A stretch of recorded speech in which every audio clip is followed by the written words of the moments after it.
Muy buenos días, es un placer participar en este evento organizado por la Universidad de Almería.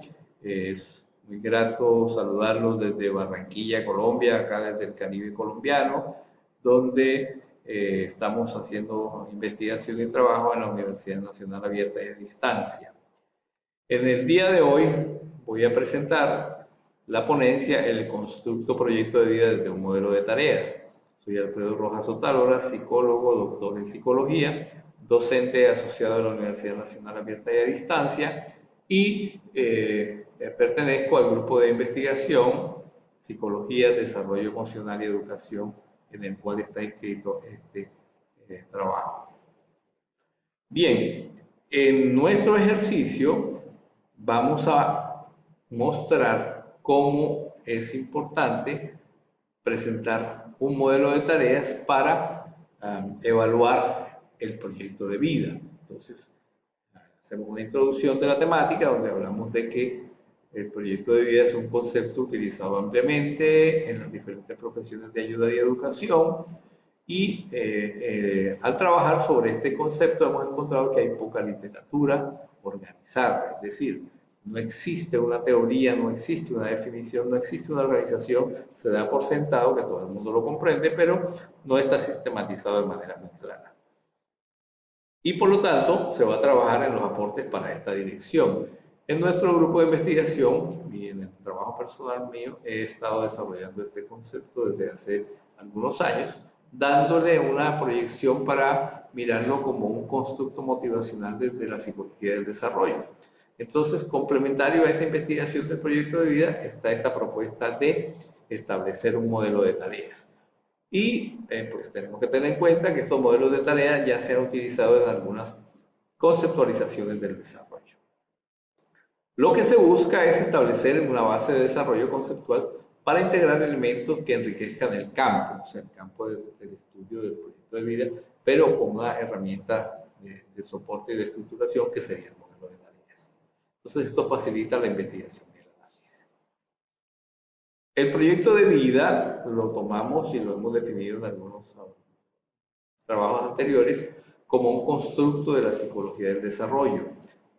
Comprende un esquema complejo de propósitos orientado a metas y surge de los valores internalizados por el individuo a partir de sus necesidades, sus características individuales y las expectativas sociales. Estos tres elementos se conforman en una estructura que orienta un poco lo que es un proyecto de vida. O sea, mis necesidades como individuo varían de acuerdo a mi característica de personalidad, más mi contexto, más la etapa y la época en que vivo, más la cultura en que me muevo. Por lo tanto, todo eso configura una condición para ese desarrollo. Al yo internalizar estos diferentes elementos, voy a estructurar un complejo de elementos que se convierten en una estructura motivacional, que me llevan a actuar y que son, digamos, esenciales en la vida de un individuo. Pero esta estructura se va modificando paulatinamente de acuerdo a los pasos anteriores, o sea, ya cumplí una etapa, paso a la siguiente. El adolescente ya está teniendo su identidad como persona, entonces pasa a buscar sus necesidades vocacionales o al tiempo con ellas lo va definiendo y va moviendo esos cambios para lograr el cumplimiento de las metas y los cambios de esas circunstancias que rodean ese desarrollo. El proyecto de vida entonces es una estructura en proceso de constante cambio.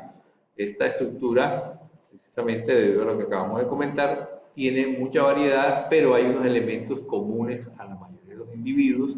Todas las personas en el mundo quieren tener una tranquilidad económica, un bienestar familiar, social, una relación afectiva de pareja o unos proyectos que le permitan desarrollar sus mayores potenciales para lograr lo que Carl Rogers llamaba la autorrealización. Entonces, en esa perspectiva, es claro lo que podemos mirar como proyecto de vida en cuanto a generalidades. Es decir, cada individuo tiene un proyecto y unas metas que hay algunas que son comunes o hay algunos aspectos que son comunes para todos los individuos, pero la forma en que cada uno lo programa y lo plantea y lo organiza es su modo de vida particular de su proyecto de vida. Entonces, al existir los sistemas de evaluación que permiten evaluar estos niveles de logro, estamos mirando cómo precisar este modelo de tareas, ¿sí? Y esos logros los denominamos tareas o trabajos psíquicos porque implican un procesamiento y un esfuerzo y una voluntad del individuo y un manejo de recursos para llegar a ese resultado. Entonces, lo que estamos haciendo es proponer este modelo de tareas.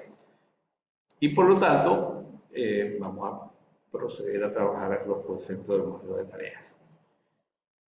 Tenemos en claro que el modelo de tareas es una forma de estructura que se organiza y que estructura esa serie de tareas como indicadores de cambio de logro, teniendo en cuenta que hay unos procesos de desarrollo y cambio y que se van ajustando unas con otras en la medida que se va dando el proceso en distintas dimensiones. Entonces, una tarea es un proceso que tramita el individuo para cumplir un logro, implica el esfuerzo, la intervención de los recursos que posee en ese momento. Y una tarea se valida cuando se ha completado, logrado un dominio de habilidades, capacidades y se ha precisado un fin, se ha logrado ese resultado. Entonces podemos decir que la tarea o el trabajo se ha completado y pasa a formar parte de su nueva estructura mental del individuo. Aquí tenemos una definición que nos ayuda a comprender el concepto de tarea. Es un esfuerzo para organización, diferenciación, complejización y ampliación del aparato psíquico y a la vez cambio en el trámite de la pulsión en un nuevo ordenamiento dinámico e impulsional. Por otra parte, hablamos de una tarea del desarrollo como cualquiera de los logros y capacidades fundamentales físicos, sociales, intelectuales y emocionales que deben adquirirse en cada etapa de la vida para un desarrollo normal y saludable. Miremos de dónde se toma esta importancia del modelo de desarrollo y cómo se ha aplicado.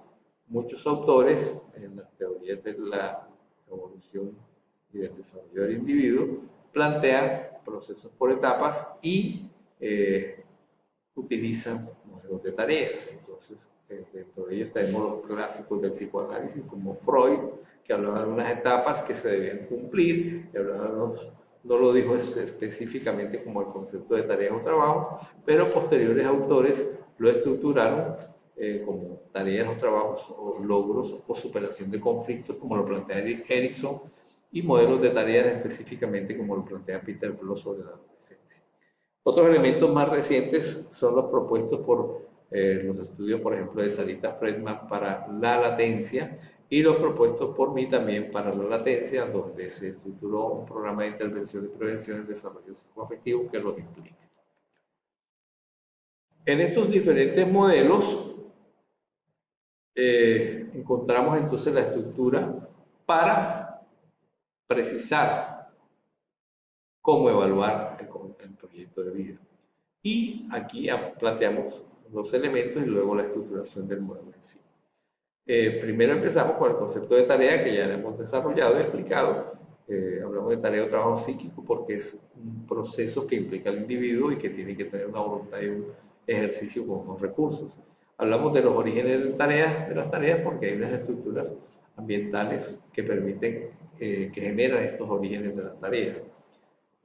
Por ejemplo, lo biológico, lo social, lo psicológico y lo axiológico. Hablamos de lo axiológico como valores que se asumen como estructura de fondo de mi proyecto de vida. Los psicológicos tienen que ver con mi proceso, desarrollo de la personalidad, de las habilidades intrínsecas del psiquismo. Los sociales, lo que tiene que ver con mi comunicación con el ambiente, y pues lo biológico, obviamente, con las etapas de maduración y crecimiento del individuo. Esto genera unas temáticas, es decir, hay una organización de la tarea en una estructura de acciones que al realizarse y completarse define el logro. Entonces, la temática es como la estructuración de la tarea, que me permite a mí, además, ayudar, intervenir, evaluar para poder estudiar ese logro con esa tarea. Desde la estructura del modelo miramos las necesidades, o sea, a qué necesidades va a responder esa tarea. Y hablamos de ecosistemas de dominio, donde nos referimos a contextos en donde se relacionan las tareas con sus soportes y apoyos. Es decir, hay un ecosistema que es donde el niño que está aprendiendo a caminar se desarrolla, es muy microsistema en su ambiente familiar, Mientras que el desarrollo de un ejecutivo de una gran transnacional o un investigador de gran nivel va a ser otro, va a ser una comunicación internacional por medios electrónicos, por mucha gente, por medios económicos, etc.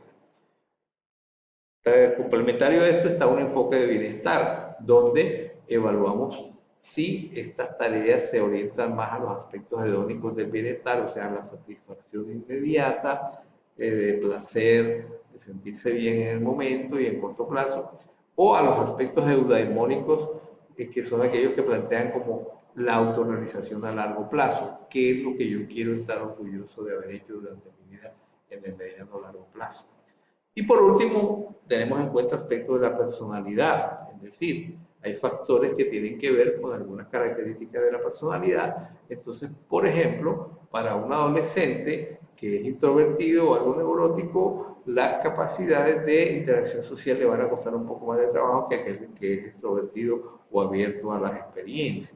Entonces, esos factores de personalidad se pueden evaluar en el sentido de mirar en qué forma facilitan o dificultan las tareas, también para proponer trabajos de intervención o orientación.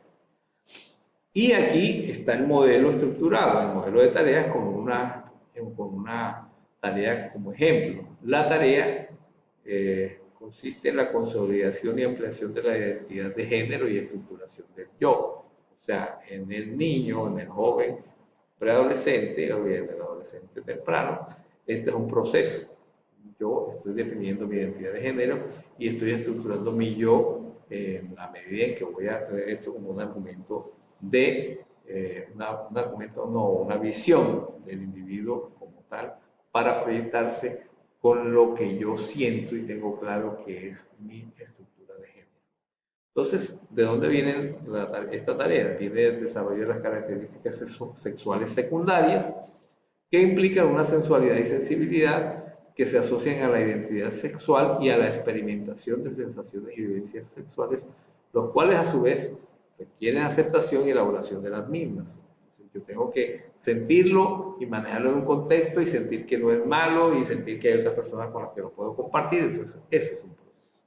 La temática que se genera de esto es los cambios físicos y la identidad, es decir, en ese proceso se dan las modificaciones de la pubertad y del proceso de ajuste de mi experiencia corporal y la aparición de los factores sexuales secundarios, mi conversión a ya una persona sexualmente activa posible, con posibilidades de relaciones sexuales. Entonces, esos cambios los tengo que aceptar e incluirlos en mi identidad. Tipos de necesidades que se manejan aquí, entonces de afinidad, o sea, de comunicación social, de propósito, o sea, hacia dónde voy, y de eficacia, lo quiero hacer bien. El ecosistema de dominio, entonces nos habla de un ambiente psicosocial de relaciones interpersonales y grupos, o sea, dónde se va a dar esa condición. Y un enfoque de bienestar en estos aspectos va a predominar lo hedónico, es decir, lo que la urgencia de la sexualidad me lleva a la relación con los otros, a sentirme bien, y es un aspecto de placer inmediato. Factores que pueden intervenir en la personalidad, el concepto de extraversión, de afabilidad, de ajuste. Esta etapa que se da en la etapa de la adolescencia. Ventajas del modelo de tareas. Entonces, un modelo de tareas nos permite estructurar el proyecto de vida para definirlo con precisión. Se facilita la evaluación rigurosa de los estados del proyecto de vida y se combinan características de la investigación cualitativa con la cuantitativa. Podemos mirar elementos que nos complementen. Y nos facilita la visión de tareas complejas compuestas de otras más sencillas. Así se permite la evaluación de tipo más sistémico y integral. Las tareas definidas pueden integrar nuevos conocimientos, mejorando la precisión y consistencia de lo que ya existe. Si aplicamos este modelo al proyecto de vida, se fortalece la potencia de análisis y la aplicación de este constructo motivacional en el desarrollo del individuo. Entonces, podemos concluir que se revisa la perspectiva del modelo de tareas, se han tenido en cuenta modelos ya existentes, se establece una matriz del modelo, se muestra otro prototipo de una tarea y esto pues se ampliará con las otras características. el ejercicio completa los desarrollos propuestos en el constructo proyecto de ley. Muchas gracias.